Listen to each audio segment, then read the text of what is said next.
Entonces nuestros conos y nuestros bastones van a recoger esta información y ahora va a ser la tarea de las células bipolares empezar a hacer el procesamiento de bajo nivel de nuestra imagen visual. Y esto lo va a hacer a través de una modificación funcional que van a tener las células bipolares. Estas células bipolares van a tener una propiedad específica que se va a llamar células de tipo ON y células de tipo OFF. ¿Sale? Las células de tipo ON se van a prender con estímulos que tengan una alta intensidad. ¿Sale? Mientras que precisamente cuando exista un estímulo de alta intensidad, que va a prender las células ON, las células circundantes se van a comportar como células OFF y van a reducir su tasa de disparo. ¿Sale? ¿Qué quiere decir?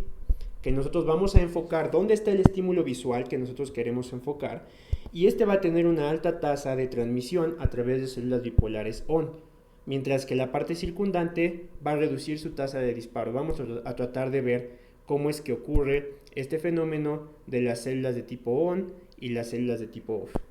Aquí tenemos nosotros un patrón de estímulo, ¿sale? Y entonces este estímulo puede ser luz si es de color amarillo o oscuridad si es de color negro, ¿sale?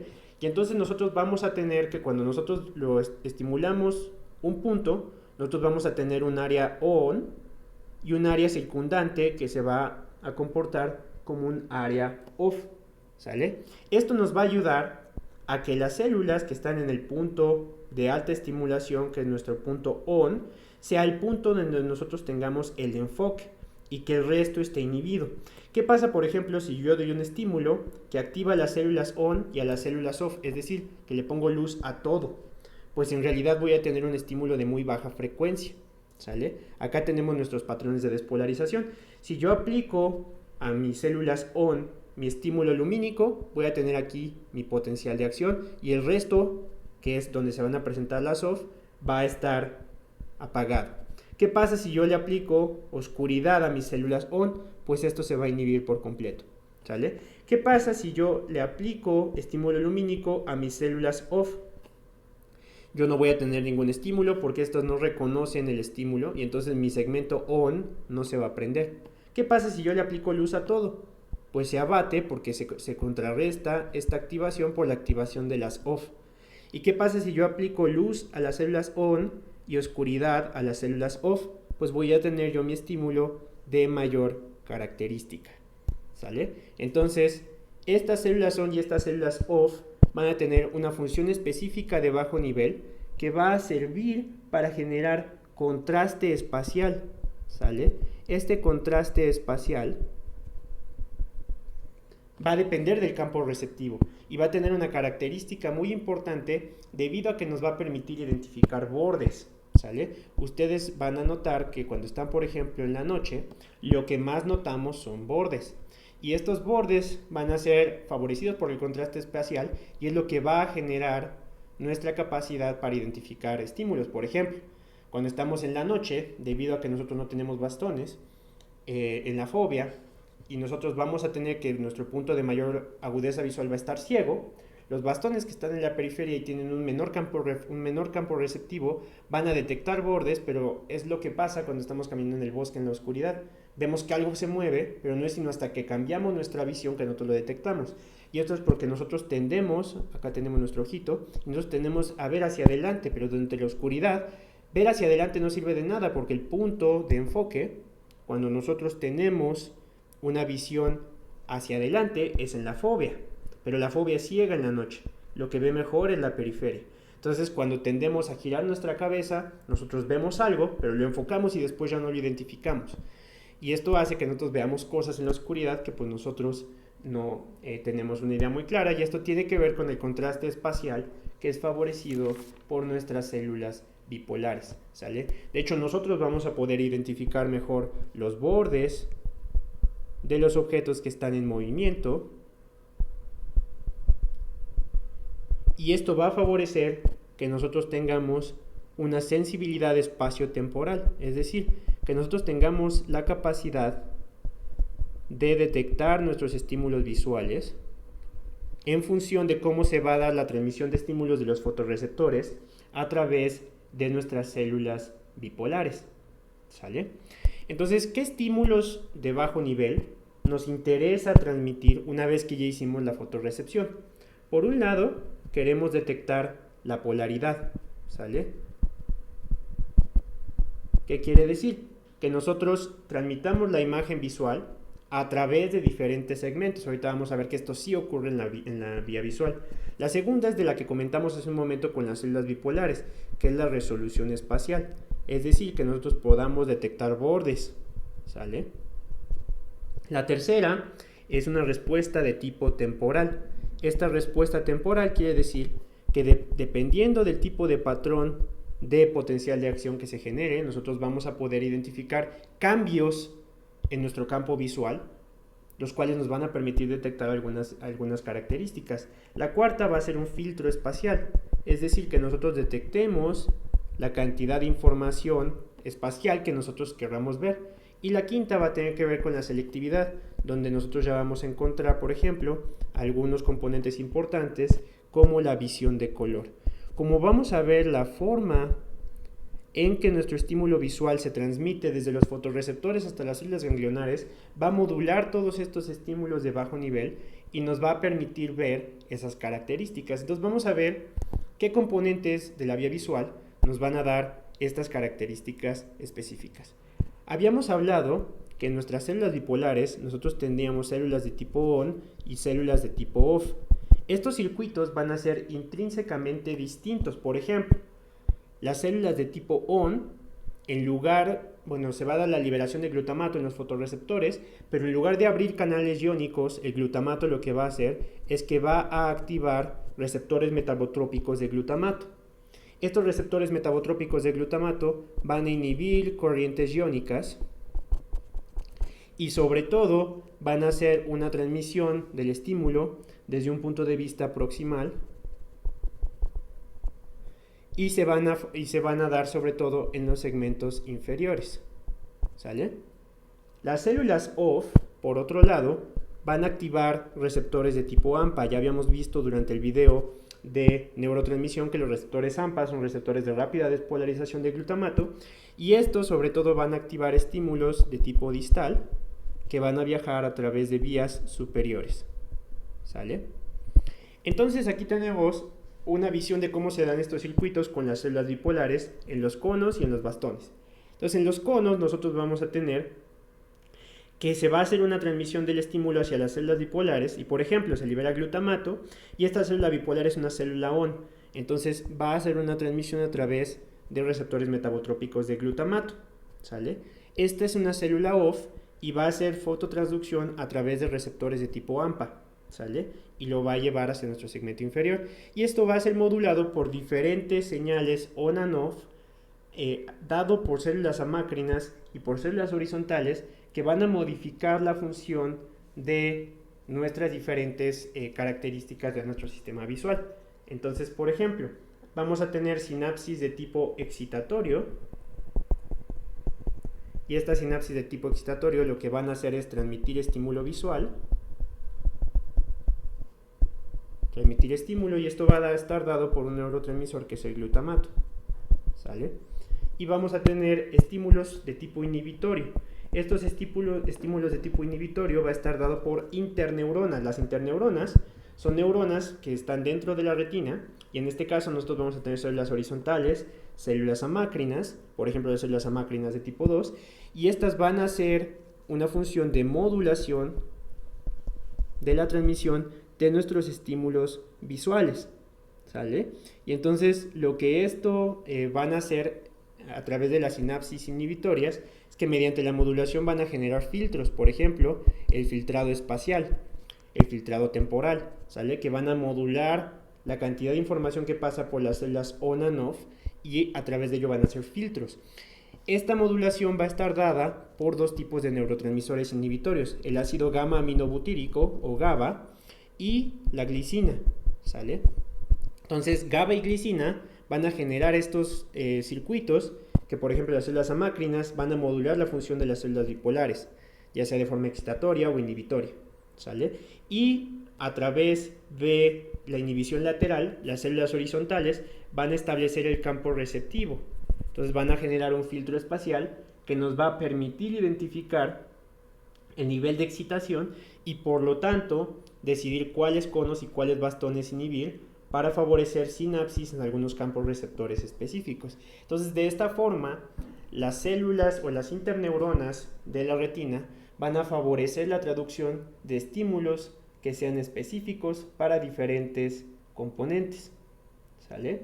Ahora vamos a ver que las células horizontales van a servir otros propósitos específicos. ¿Sale? Estas células horizontales van a tener también la función de modular las respuestas espaciales.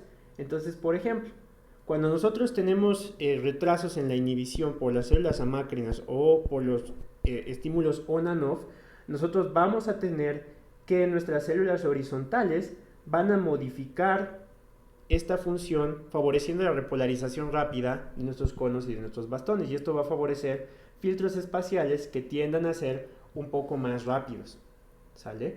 Esto va a estar modulado por diferentes mecanismos. Uno de ellos es el que ya comentamos, que son los filtros dados por neurotransmisiones inhibitorias, y la otra va a estar dada por las células OFF. Entonces ya habíamos visto que en las células OFF se expresaba el receptor AMPA, ¿sale? Este receptor AMPA kainato va a presentar una modulación. Este receptor AMPA, que también puede ser un receptor kainato, no es receptor AMPA kainato, también puede ser un receptor de tipo kainato, va a poder desensibilizarse. Entonces, cuando está siendo estimulado crónicamente por un estímulo visual, entonces acá tenemos estimulación, estimulación, estimulación, estimulación, nosotros vamos a tener que existe desensibilización y entonces esa vía puede inhibirse a través de la activación de células horizontales. ¿Sale? Entonces, estos filtros van a permitir la generación de componentes visuales de bajo nivel que permitan identificar diferentes componentes. Uno de los componentes más interesantes es nuestro componente 5, que es la selectividad. Y la selectividad tiene que ver con nuestra visión a color. Ya habíamos comentado hace un momento que nosotros vamos a tener conos de tipo L, conos de tipo M y conos de tipo S. Algo interesante de cómo se da la percepción de color en los fotorreceptores es que cuando llega a una longitud de onda específica se va a estimular en cierto nivel todos los conos, pero los diferentes conos y los diferentes pigmentos receptores que se expresan en cada uno de ellos van a responder a diferentes longitudes de onda, ¿sale? Entonces estas diferentes longitudes de onda van a estimular de diferente nivel a los diferentes conos y bastones. Entonces, por ejemplo, una luz roja no solo va a estimular a los conos L, sino que va a estimular en menor medida a los conos M y a los conos S. Aquellos que hayan trabajado alguna vez con información de colores, por ejemplo, para programar colores en una imagen o para programar colores en una página web, sabrán que para especificar un color específico hablamos de diferentes combinaciones de colores. Entonces decimos cierta cantidad de rojo, cierta cantidad de verde y cierta cantidad de azul, ¿sale? A esto se le llama la teoría tricrómica. Y esta teoría tricrómica nos dice que la combinación de estos tres colores nos va a dar una gama muy amplia de colores específicos. Entonces lo que nosotros vamos a ver es que nosotros vamos a tener que diferentes conos van a absorber una diferente longitud de onda. La longitud de onda más larga la van a captar los conos L, después los conos M, después los conos S. Los bastones van a estar en un punto intermedio, ¿sale? Y esto nos va a servir más para nuestra visión de noche, pero nosotros vamos a detectar colores a través de cómo se activan o en qué nivel se activan nuestros diferentes conos. A la visión que nosotros vamos a tener para identificar colores se le llama visión de tipo fototípica, ¿sale? La visión fototípica durante la fase de luz va a depender de los conos, mientras que cuando no hay luz, es decir, cuando estamos en una fase escotópica y nosotros queramos tener adaptación a la oscuridad, la sensibilidad de la luz depende de los bastones. Entonces tenemos dos órganos fotorreceptores, que son los conos y los bastones, que van a tener una función específica cuando no hay luz y cuando sí hay luz, ¿sale? Y esto nos va a permitir identificar diferentes componentes de nuestra visión. Algo interesante es que la visión a colores solamente representa 10% de nuestro componente visual. Es decir, a pesar de la importancia de todos los colores que ustedes pueden estar viendo en este punto, solo representa 10% de la información. Y entonces la visión de la luz, la visión del ciclo luz-oscuridad, de los bordes, de la intensidad de la luz que depende de los bastones, representa la mayor cantidad de información que nosotros vamos a tener. Entonces ya vimos que los filtros dados por los diferentes componentes de la retina, una vez antes de que lleguemos a las células ganglionares, van a tener un papel específico para generar la transducción de un estímulo visual. Pero vamos a ver ahora cómo se va a llevar a cabo la transducción de este estímulo visual. ¿Sale? Pues bueno, ahí es donde ya entramos ahora sí con nuestra vía visual. La vía visual con la que todos estamos familiarizados desde el punto de vista anatómico. ¿Sale? Entonces, nosotros tenemos que, nosotros una vez que captamos nuestra imagen en nuestras retinas, va a viajar nuestro estímulo a través del segundo par craneal, ¿sale? Y en el quiasma óptico va a haber una decusación. Nosotros vamos a tener que las fibras temporales van a seguir un trayecto ipsilateral, mientras que las fibras nasales van a seguir un trayecto contralateral. Es decir, acá tenemos nuestro campo visual, que forma nuestra función binocular.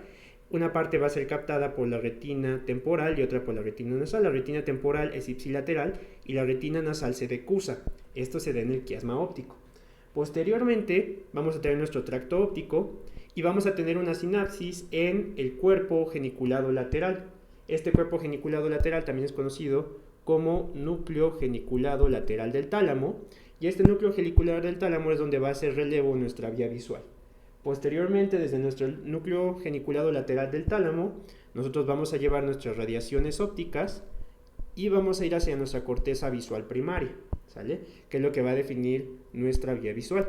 De hecho, una lesión en cualquier punto de nuestra vía visual va a tener alteraciones que van a ser predecibles. Por ejemplo, una lesión del nervio óptico pues va a ocasionar ceguera de todo ese ojo, ¿sale? Sin embargo, si la lesión ocurre en el quiasma, como puede ocurrir con algunos tumores hipofisarios, dependiendo cuál sea el segmento afectado, podremos tener hemianopsia bitemporal, si es que lo que se afecta es la porción lateral que no está decusada, o podemos tener hemianopsia homónima, donde se afecten, por ejemplo, el campo nasal de un lado y el campo temporal del otro, si nosotros dañamos un segmento desde este punto, por ejemplo, ¿sale? Después nosotros vamos a tener cuadrantanopsia si tenemos lesiones en las radiaciones ópticas, o después si tenemos lesiones más a niveles corticales, puede que nuestra fobia esté salvada, ¿sale?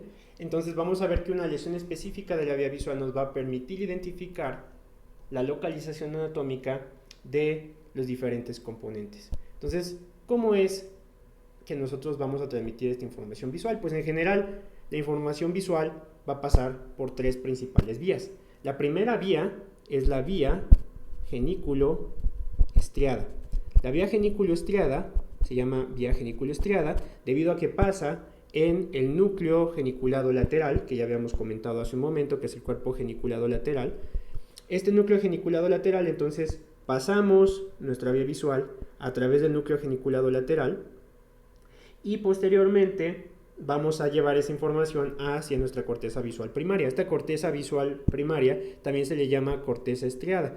Esto debido a que va a tener estriaciones de mielina, y estas estriaciones de mielina son histológicamente visibles y van a tener una característica de este tipo, ¿sale? Entonces esta estriación es visible histológicamente y por eso se le llama vía genículo-estriada. Esta vía genículo-estriada va a ser la que está involucrada con el procesamiento visual de bajo nivel en la corteza visual primaria y es la que va a llevar información ya filtrada para que posteriormente sea identificada por nuestra corteza visual primaria, ¿sale? Ahora, tenemos otra vía, aquí vamos a ponerle número 1. Nuestra segunda vía va a ser una vía retina pretectal.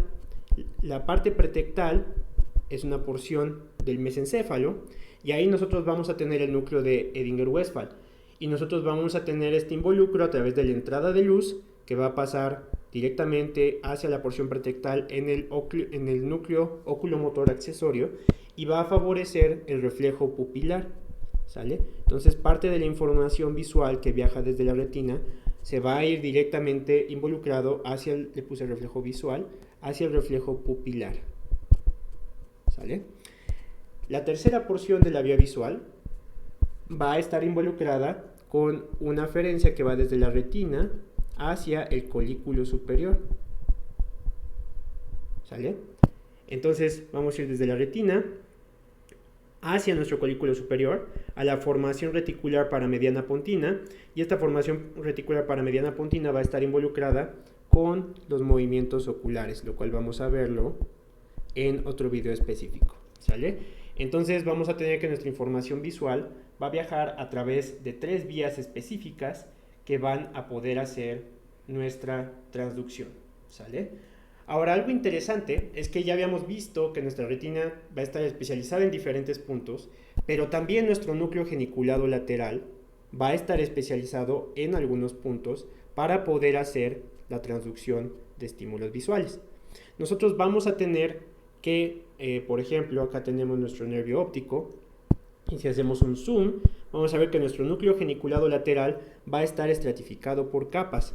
Nosotros vamos a tener que se van a identificar 4 capas que van a llamarse parvocelulares, ¿sale? Y 2 capas que se van a llamar magnocelulares. Dentro de esa capa parvocelular y magnocelular, nosotros vamos a identificar una capa de células que se llaman coniocelulares. Entonces, algunas neuronas ganglionares se van a llamar células de tipo P. Esas células de tipo P que son ganglionares van a hacer directamente aferencias hacia el núcleo geniculado lateral en su porción parvocelular, que estas ya habíamos hablado que son 4 capas, mientras que las magnocelulares son 2 capas. Lo que vamos a tener es que la porción parvocelular, que es la mayor cantidad de información de nuestra vía visual, va a estar dada capturando información sobre todo del espectro rojo-verde, ¿sale? Mientras que la información que es capturada en la porción magnocelular va a ser acromática. Las porciones coniocelulares van a tener también una cualidad específica, traduciendo información de tipo azul, amarillo, ¿sale? Entonces, la información que viaja por la vía parvocelular, por la vía magnocelular y coniocelular va a ser específica y también va a determinar hacia dónde va a ser sinapsis en nuestra vía visual. Por ejemplo, acá tenemos que las porciones magnocelulares a través de nuestra vía parvocelular, que está dada por las células P, va a hacer sinapsis sobre todo en la capa 4 de la corteza cerebral. Ya vimos que esa transmite información rojo-verde. Esta capa 4C beta va a ser la que va a tener la aferencia de la vía parvocelular, mientras que la vía magnocelular va a tener aferencias hacia la capa 4C alfa de nuestra corteza visual. Esta es nuestra corteza estriada y aquí podemos ver las estriaciones de mielina, ¿sale? Esto va todavía un poco más allá, ¿sale? Habíamos hablado de la polaridad de la vía visual. Entonces la polaridad está dada en la retina. Por ejemplo, vamos a tener células ganglionarias pequeñas, biestratificadas y parasol. Sin embargo, esas van a hacer aferencias, estas células ganglionares, en puntos específicos de nuestro núcleo geniculado lateral. Por ejemplo, algunos van a hacer sinapsis en nuestra vía parvocelular, otros en la vía magnocelular y otros en la vía coniocelular. Esta vía coniocelular va a hacer sinapsis sobre todo en las capas 1, 2 y 3 de nuestra corteza visual. Ya habíamos hablado de que la vía magnocelular va a ser sobre todo sinapsis en la vía 4C alfa, mientras que la parvocelular en la vía 4C beta. Entonces la vía coniocelular, por ejemplo, que transmite información azul-amarillo, va a también transmitir información que está involucrada con dirección, con orientación y con formación de diferentes complejos, y esto después lo va a llevar hacia nuestra corteza visual. Entonces, una vez que ya vimos que nuestro núcleo geniculado lateral genera nuestras vías parvocelular, coniocelular y magnocelular, vamos a ver que nuestra información, una vez que llega a la vía visual, también se va a compartimentalizar. Nosotros vamos a tener una vía ventral. Esta vía ventral se va a dirigir hacia el lóbulo temporal y nos va a ayudar a responder la pregunta de qué es el objeto que yo estoy viendo. Entonces la información que una vez que toca la corteza visual, después viaja a través de la vía ventral hacia el lóbulo temporal, nos va a responder a la pregunta ¿qué es? ¿Sale? Mientras que también vamos a tener una vía dorsal. Esta vía dorsal va a viajar hacia el lóbulo parietal, ¿sale? Y esto nos va a ayudar a responder la pregunta ¿de dónde está el objeto que nosotros estamos viendo? Y de hecho esta vía dorsal va a estar involucrado en la guía o la planeación del movimiento, ¿sale? Entonces nos va a ayudar a tener una memoria de tipo operacional que nos permita determinar cómo va a funcionar nuestro movimiento. Entonces nuestra información va a ser filtrada en diferentes niveles en la vía visual. Primero ya teníamos que la identificación de componentes de bajo nivel se va a dar en la retina a través de diferentes componentes celulares. En un segundo nivel, nosotros vamos a tener que en el núcleo geniculado lateral se van a formar la vía parvo, conio y magnocelular, que van a hacer sinapsis en algunos segmentos específicos de la corteza visual primaria para segmentar la información en diferentes niveles. Y finalmente tenemos que nuestra corteza visual va a generar una vía dorsal y una vía ventral. La vía ventral se va a ir hacia el lóbulo temporal y va a estar involucrado en tratar de integrar la información de qué es lo que yo estoy viendo. Y una vía dorsal que se va a ir hacia el lóbulo parietal, que nos va a decir dónde está lo que estamos viendo. Va a existir un componente que va a comunicar a nuestro componente ventral y dorsal, que es el núcleo pulvinar del tálamo. El núcleo pulvinar del tálamo nos va a ayudar a hacer interconexiones entre la vía ventral y la vía dorsal, que nos permitan hacer una integración de la información visual y hacer una conexión entre una y la otra. También vamos a tener que otra forma de hacer conexión, porque ya vimos que vamos a tener que la información de un ojo viaja por un lado y la información de otro ojo viaja por el otro lado, y cada uno va a tener un componente de nuestro campo visual. Vamos a tener que el cuerpo calloso va a tener también una función para integrar la información desde cada uno de nuestros puntos de referencia. Entonces ya nada más para terminar, vamos a hablar un poco de nuestra corteza visual primaria y qué impacto tiene esta corteza visual primaria en los diferentes elementos que nosotros vamos a llevar para generar nuestra imagen visual. Entonces ya habíamos hablado que la luz entra hacia nuestro ojo y va a tener diferentes campos receptivos. Estos campos receptivos, por ejemplo, en la fobia, vamos a tener que una sola célula ganglionar va a recibir el campo receptivo de diferentes fotorreceptores. Vamos a tener áreas on y áreas off moduladas por nuestras células bipolares, ¿sale? Vamos a generar información que viaje por nuestras células ganglionares a través de nuestro segundo par craneal. Esto va a pasar por nuestro núcleo geniculado lateral, que va a generar vías de información, y estas van a hacer sinapsis en puntos específicos de la corteza visual. Pero la corteza visual va a tener una organización que, así como para el caso de la vía somatosensorial se le llama organización somatotópica, a esta se le va a llamar organización visuotópica, ¿sale? Y entonces nosotros vamos a tener diferentes puntos de organización de nuestra corteza visual. Por ejemplo, vamos a tener que nuestra corteza visual va a tener una organización en columnas. Y esta organización en columnas nos va a ayudar a tener una especificidad de orientación y una especificidad de organización binocular. Es decir, en las columnas de nuestra corteza visual primaria, que es la corteza B1, también conocida como área 17 de Brodmann, nosotros vamos a tener que la información se va a organizar en columnas. Por ejemplo, la información que provenga de un ojo nos va a dar una idea de si nuestro estímulo está horizontal, está diagonal o está verticalizado. Y vamos a tener que cada columna nos va a ayudar a percibir un tipo específico de orientación. Mientras que también vamos a tener integración binocular. Por ejemplo, cada columna va a representar cada uno de estos segmentos en un ojo, por ejemplo, ojo derecho o el ojo izquierdo, ¿sale? Vamos a tener además que dentro de nuestra corteza visual se van a identificar algunos puntos que se conocen como blobs. Estos blobs son acumulaciones de neuronas que van a ser teñidas por citocromo oxidasa, ¿sale?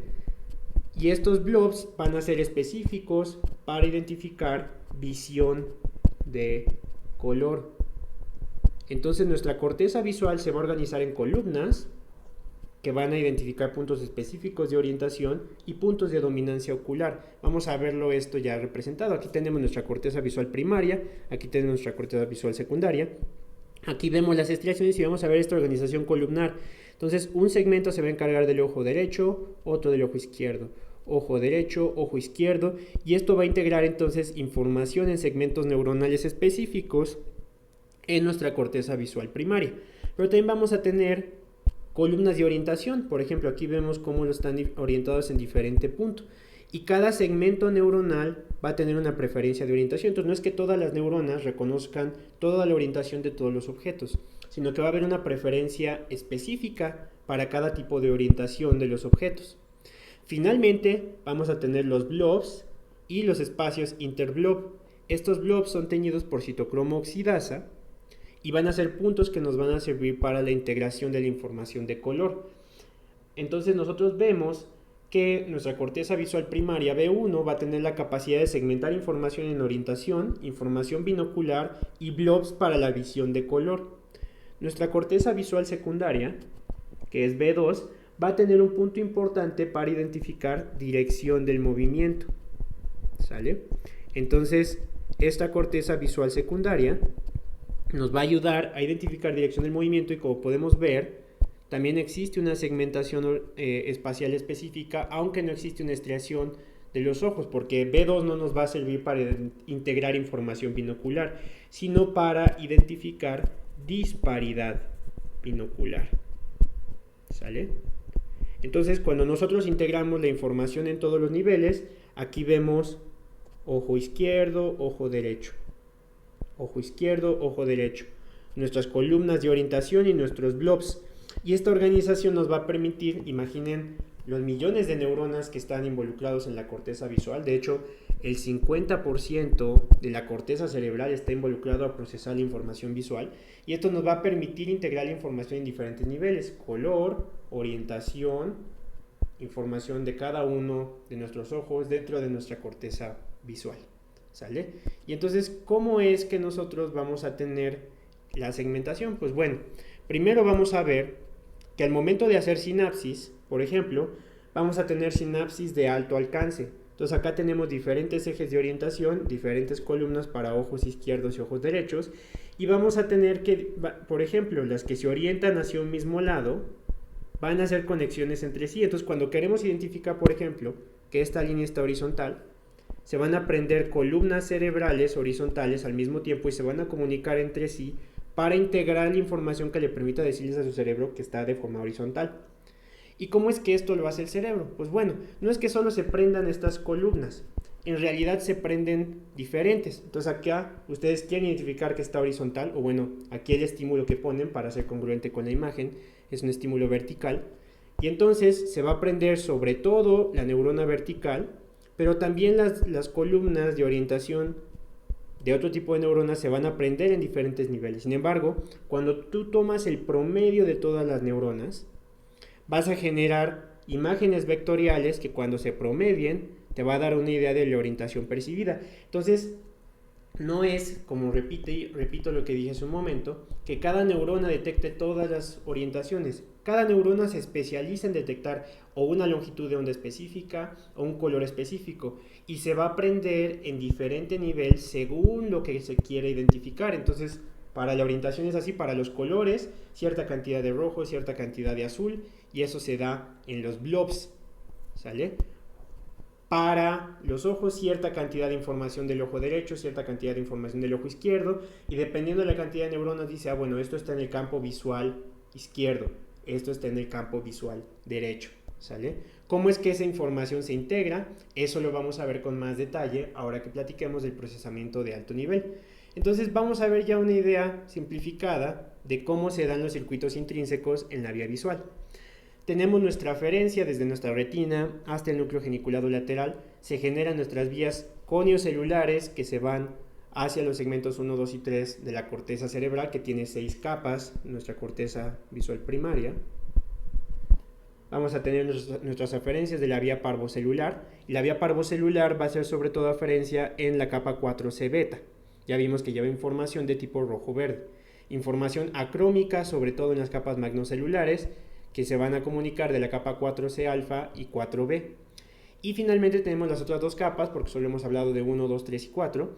La capa 5 se va a ir hacia el colículo superior y sobre todo va a modular movimientos oculares. Y la capa 6 va a generar movimientos que se llaman feedback. ¿Qué es el feedback? Ya nada más para terminar nuestra clase sobre la vía visual.